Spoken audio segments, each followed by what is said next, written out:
Seja muito bem-vindo ao 2 Dedos de Teologia, eu sou Iago Martins, você está no meu escritório e hoje eu tô com minha filha brincando aqui atrás, tô com um monte de pedreiro fazendo barulho aqui fora, então se você ouvir algum barulho... É isso mesmo, meu amor, é isso mesmo. Você quer pegar alguma coisa aqui? Ele dá aqui, ó, tá aqui o livro do coelho, ó, pega aqui o livro do coelho, da ovelha, aqui o livro da ovelha, pega a ovelha, barra carneiro ovelha, pronto. E no vídeo de hoje, que talvez vá ser um pouco diferente, eu quero falar sobre palavras gatilho, termos teológicos. Mas precisa se descrever como calvinista, como arminiano, precisa usar esses termos? Há alguma vantagem nesse tipo de linguagem ou isso mais separa do que divide? Usar o termo trindade, mas o termo trindade nem está no Novo Testamento. A gente deveria usar termos teológicos que não são neotestamentários. Essas delimitações baseadas em nomes de homens como calvinistas, arminianos, ou mesmo batista e presbiteriano, isso não está fora daquilo que o Novo Testamento espera da gente? Esse é um vídeo meio diferente justamente porque eu quero lidar com uma questão que surge de vez em quando nas conversas teológicas, no ambiente de igreja, no ambiente de internet, ou até mesmo entre alunos comuns de teologia. Oriundos quase sempre da teologia sistemática, os distintivos teológicos são aqueles nomes, aqueles conceitos que a gente usa para nomear as doutrinas e as ideias acerca de Deus. Foram criados como instrumentos inevitáveis para a comunicação teológica. São rótulos que basicamente economizam tempo na comunicação. Quando você usa a palavra trindade, por exemplo, você está comunicando uma série de coisas que provém diretamente da tua leitura do Novo Testamento. Quando você diz isso, você já comunica todo um grupo de conceitos que já é apreendido quando ambos conhecem aquela linguagem comum. Então, ao invés de dizer que o Pai é Deus, que o Filho é Deus, que o Espírito Santo é Deus, que o Pai não é o Filho, que o Pai não é o Espírito, que o Filho não é o Pai, que o Filho não é o Espírito, que o Espírito não é o Pai, que o Espírito não é o Filho, mas que o Pai é totalmente Deus, que o Filho é totalmente Deus, que o Espírito é totalmente Deus, os três são um único Deus e um está contido no outro, todo esse conceito já é comunicado por uma única palavra. Eu não tenho que explicar tudo isso novamente, quando uma vez explicado e compreendido, há um carimbo que dá nome para essa doutrina, Trindade. E foi, amor? Pegue aqui um livro do Testemunho de Jeová, tome, sobre Trindade. É herege que só a moléstia, você não sabe ler ainda mesmo? O mesmo acontece quando eu falo sobre calvinismo. Quando eu digo, eu acredito na doutrina da salvação dos moldes calvinistas, o que eu estou dizendo é que junto de Calvino, eu acredito que o homem é totalmente depravado e caído em pecado em todas as áreas da sua vida, a depravação total. Acredito que Deus escolheu os eleitos desde antes da fundação do mundo, que Cristo morreu eficazmente apenas pelos eleitos, que uma vez salvo, salvo para sempre, etc. O rótulo teológico tem uma única função, juntar em uma única palavra, em um único termo, uma série de proposições que geralmente são interpretações da própria Escritura. Isso é válido? Bom, a gente encontra a própria Escritura apresentando uma série de rótulos para descrever também outras proposições. Quando você olha para a Escritura e encontra palavras como redenção, expiação, justificação, evangelho, são palavras que existem para descrever, para simplificar uma série de proposições. Quando eu falo justificação, eu estou falando do modo correto de Deus se relacionar com os homens e dos homens se relacionarem com Deus, baseados na fidelidade, a aliança que foi feita, a todo um conceito que é resumido em uma palavra. E é assim que a linguagem costuma funcionar. Signos linguísticos possuem significado, e é assim que a gente trabalha na compreensão das coisas. Iago, isso não seria de alguma forma adicionar doutrinas que não provêm da palavra de Deus? De forma nenhuma. Quando eu digo calvinista, arminiano, batista, presbiteriano, católico, testemunho de Jeová, pré-tribulacionista, pós-tribulacionista, amilenista, pentecostal, o que eu estou dizendo com isso tudo é uma série de interpretações da palavra de Deus que são resumidas em uma palavra. Eu não estou inventando coisas, eu não estou adicionando coisas à palavra, eu não estou criando doutrinas que Deus não criou. O que eu estou fazendo? Eu estou simplesmente facilitando a linguagem. Quando é que isso não ajuda na facilitação da linguagem? Quando é que você sente que isso não está sendo uma coisa benéfica para a igreja? Quando você não conhece a linguagem. Geralmente é quando você tem dificuldade em conhecer a linguagem, é que você acha que essa linguagem não é boa para você. E aí, fato, se você não conhece, então o símbolo linguístico não faz sentido. Ficar discutindo usando vários conceitos sem nunca explicá-los para quem não é iniciado naquela linguagem é uma coisa deletéria, é uma coisa problemática, que vai atrapalhar o processo de comunicação. Agora, isso se resolve com um pouco de estudo, com compreendendo o significado daquela linguagem. Agora, por outro lado, as pessoas confundem o uso do rótulo com todo o debate envolvendo a validade daquelas interpretações. E a pessoa joga no rótulo. Eu acho que é muito errado a gente ficar se definindo como calvinista ou arminiano. Por quê? Porque a pessoa imagina que todo o debate bíblico acerca daquelas interpretações, na verdade, é um debate sobre o rótulo, sobre o conceito. E a pessoa resume toda a compreensão da Escritura e a pessoa acaba jogando naquele conceito a culpa por todo o debate por interpretação bíblica. Existindo ou não o conceito calvinista, arminiano, ou o conceito que seja, o rótulo teológico que seja, o debate de interpretação da Escritura permanece igual, é o mesmo, considerando que o rótulo só faz resumir, facilitar o processo de comunicação. A gente faz isso em absolutamente todas as áreas do conhecimento. Quando você diz que politicamente é comunista ou libertário, quando você diz que economicamente é keynesiano ou da escola austríaca, quando você diz na psicologia que você é freudiano ou junguiano, o que você faz é resumir às vezes minutos, às vezes horas de informação acerca daquele assunto em uma conversa em que a outra pessoa já entende aquela linguagem. Você ganha tempo, você facilita e você pode formalizar discussões acerca das coisas. Imagina se absolutamente em todo o debate sobre qualquer assunto você precisa reinventar do zero toda a terminologia acerca de alguma coisa. Isso faz com que o progresso científico e o progresso de conhecimento não vá para canto nenhum. Eu creio que é problemático que a teologia seja a única área do conhecimento em que você não pode reaproveitar linguagens que formalizam compreensões das coisas. Então algumas pessoas podem dizer, diante de termos como calvinismo, supralapsarianismo, pressuposicionalismo, a gente não pode ficar só com a Bíblia. E o ponto é que é impossível o ser humano se comunicar bem sem o uso de bons rótulos teológicos. Quando você vai num restaurante, você não pede água gaseificada, adicionada de extrato de noz de cola, edulcorante artificial, suclamato de sódio, sacarina de sódio, aspartame, acesulfame de potássio, conservador benzoato de sódio e estabilizante citrato de sódio. Não, você não pede isso, você pede uma Coca Zero. É muito complicado que no processo de comunicação teológica, eu não posso simplesmente dizer, não, eu sou um batista calvinista. Não, eu sou um presbiteriano. Alguém pergunta, qual é a sua escatologia? Eu digo, eu sou um pré-milenista clássico. Isso já comunica muita coisa. Se eu tiver que todas as vezes que eu for comunicar aquele assunto, explicar tudo do zero, eu tô destruindo a possibilidade de uma comunicação rápida e eficaz dentro da teologia e do progresso na construção teológica. Então você não tem que ter medo de linguagens teológicas, de palavras que descrevam doutrinas e que tentem resumir elementos de fé. Essa linguagem existe para facilitar a comunicação. Quando você acha que ela não facilita, é provavelmente porque você ainda não teve contato com essa linguagem. Então você pode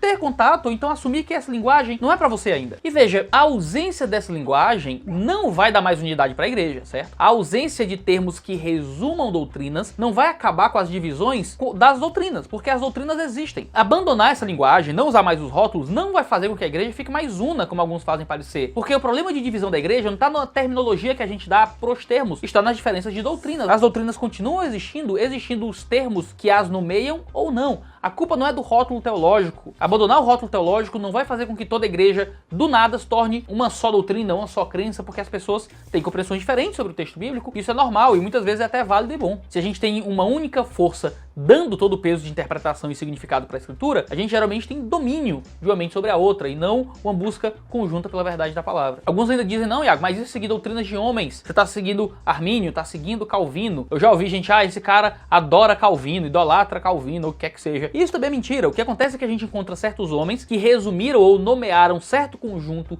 de interpretação da escritura e acaba que o nome deles vai dentro dessa doutrina, mas nem sempre vai. Isso é ingênuo ou até mesmo desonesto. Woods Bauchan tem um texto chamado Por que Todos Esses Rótulos? Ele usa o exemplo do salto Fosbury, do salto em altura. Ele diz que o Fosbury inventou um tipo de salto em que você consegue saltar mais alto. E se alguém chega pra ele pra perguntar, você agora tá usando uma técnica nova, como foi? Seria desonesto você só dizer, eu não quero parecer um seguidor de homens, eu não quero quero me rotular, então só digamos que eu melhorei muito. Seria desonesto você simplesmente assumir que melhorou e progrediu ou o que é que seja, sem dar nome para aquele que você usou como benefício para isso. Você é beneficiário de uma sistematização, de um progresso, de uma visão das coisas, e você não dá nome para aquele que foi responsável por isso e tenta fazer parecer que você só leu por si só a escritura. Chegou àquela conclusão sozinho, quando Deus usou mestres para te ensinar a esse respeito. Agora, esses rótulos nem sempre estão ligados ao pioneirismo, o caso da pessoa que inventou aquela compreensão, mas também vai estar ligado, às vezes, ao mais célebre defensor daquela ideia. Karl Marx não foi o primeiro a falar sobre comunismo, por exemplo, mas ele foi o mais célebre defensor no seu tempo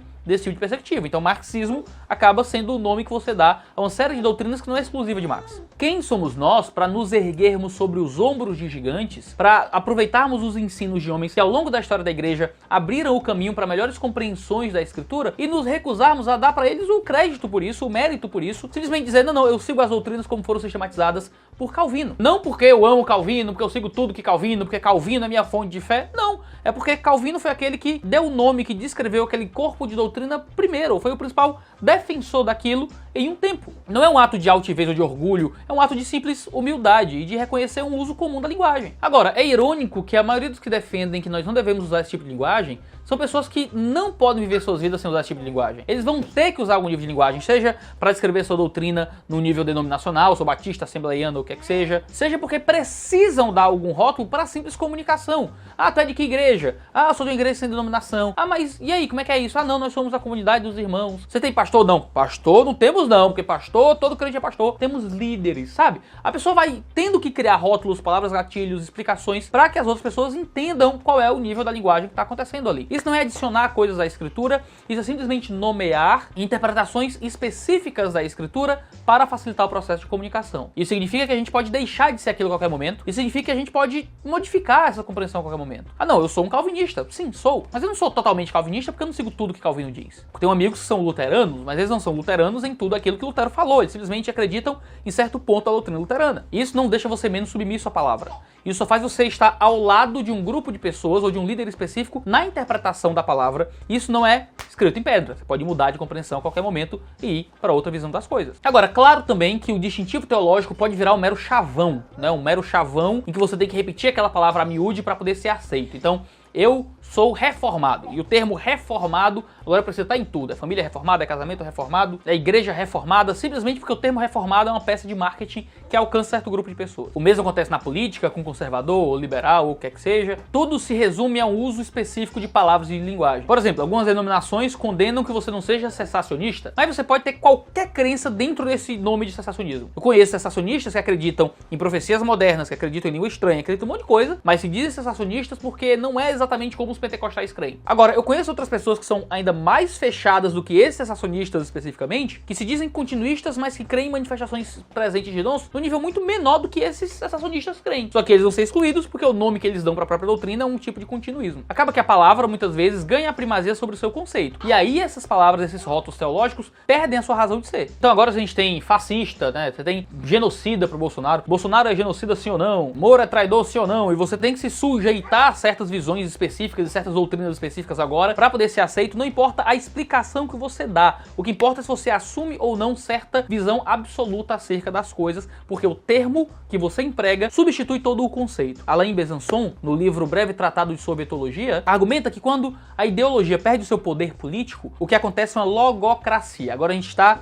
sujeito simplesmente à linguagem. Não importa mais o que você crê, importa as palavras que você usa. Então, se você não meter um primeiramente fora Temer, você não é aceito dentro da comunidade onde você está inserido. Se você não puder dizer bolsomito, sei lá, as palavras acabam substituindo a própria comunicação por si só. Então, claro, existe um perigo no automatismo semântico, em transformarmos doutrinas e descrições de doutrinas em meras palavras gatilho. Então, existe uma diferença entre você usar distintivos teológicos como instrumentos para facilitar a comunicação e você usa essas linguagens de doutrina unicamente para facilitar a linguagem e permitir o progresso do entendimento e na formação acadêmica, maravilhoso, mas também existe o problema do automatismo semântico, desses termos teológicos virarem meras palavras gatilho e isso acabar prejudicando a própria comunicação cristã. Acaba que esse uso da linguagem também pode ser usado para confundir. Você pode simplesmente tentar fazer as coisas parecerem o que elas não são. Então, não, eu creio que a Bíblia é inerrante, mas ela é inerrante no sentido querigmático. É inerrante naquele ensino de pregação aplicado ao nosso coração. Na letra do texto, não. Veja, isso não é inerrância de fato. Não, nós não cremos em textos apócrifos, cremos em deuterocanônicos. É um segundo cânon, não é apócrifo, é deuterocanônico. Não, a gente não adora santo, é dulia, é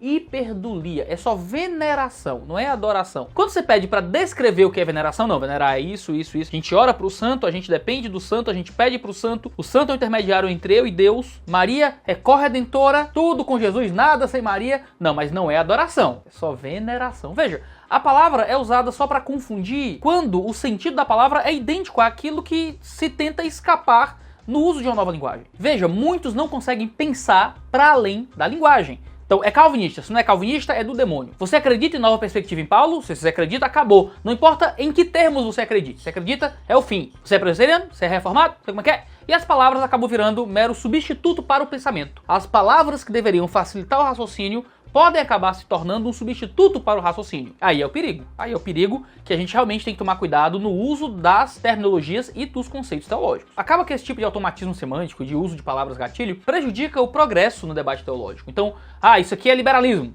Não importa quem seja, isso é liberalismo. Então você chama todo mundo que não pensa igual a você de liberal. Isso é fundamentalismo. Você chama todo mundo que não seja totalmente igual a você de fundamentalista. Isso é heresia. E a palavra heresia é usada a rodo para todo mundo. O debate teológico para de progredir medir quando o nosso esforço se resume a colocar carimbos pejorativos nos outros, como se isso fosse fazer teologia. A gente resume os termos teológicos a chavões. Isso é o problema, essa é a crítica que tem que ser feita, e não o abandono dos usos dos termos teológicos. Eles são úteis, eles são bons, eles nos ajudam, a gente precisa deles para poder ter uma linguagem que sistematize as interpretações diferentes sobre o Novo Testamento, mas tomando todo o cuidado do mundo para a gente não cair em usos problemáticos desse tipo de linguagem teológica. Foi um vídeo meio diferente, discutindo um assunto muito específico da teologia, mas eu acho que é útil para o nosso debate teológico aí de internet, que é tão prejudicado por esse tipo de coisa. Eu tô tentando usar esse vídeo como um vídeo padrão para responder muitas questões que surgem em muitos debates diferentes. Então não esqueça, rótulos teológicos são bons, automatismo semântico é ruim, e a gente tem que tomar cuidado para não confundir as coisas. A gente tem vídeo aqui sempre terça e quinta-feira, 10 horas da manhã, no Dois Dedos de Teologia. Um cheiro no seu cangote e até a próxima. Eu não sei se o áudio vai dar pra ouvir com o lapela ou a Catarina falando sem parar. Ô meu bem, você tá batendo em tudo aqui, mulher. Pera. Eu sei que você me ama, tem muito carinho por mim, mas deixa eu proteger o equipamento. Catarina, eu sei que você gosta de ler, mas eu preciso que você pare de ler alto. Só por enquanto, tá bom? Obrigado. Ela diz tá bom, mas não muda não.